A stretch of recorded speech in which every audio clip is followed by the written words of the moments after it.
আজকে এখানে নারকেল পাড়ছে বাবা, আর আমার হাজব্যান্ডই পাড়তে বললো, ওনাকে খেতে ইচ্ছে করছে নারকেল। যাই হোক, আমাদের দুটো গাছ আছে, তো ওই গাছটাতে অনেক দিন থেকে পেরে পেরে খেয়েছি, বাট এই গাছ থেকে সেরকম পাড়া হয়নি। তাই এই গাছ থেকে 3টে বড় বড় নারকেল ছিল, সেটা পেরে নেওয়া হয়েছে। আর এটা সকালকার ভিডিও, যেহেতু আমি লেবু জলটা খাই, তো খেতে খেতে ভিডিওটা করছিলাম, তাই আর কি তোমাদের সাথে একটু শেয়ার করলাম। চলো, তারপরে নারকেলগুলো আমার হাজব্যান্ড এক এক করে কুড়িয়ে নিচ্ছে, যেহেতু আমি ভিডিও করছি, আর এক হাতে লেবু জলটা খাচ্ছি, আর বাবা এদিকে সব দড়ি বাজলো ঠিকঠাক করছিল।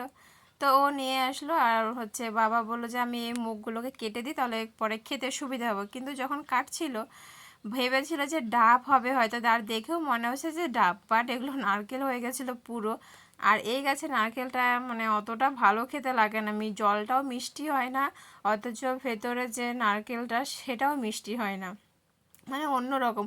ও তো আর জানে না, ও বললো যে না একটু পারো টেস্ট করবো, আমি করিনি। আমি বললাম ফালতু পেরে নষ্টই হবে, খেতেই পারবা না।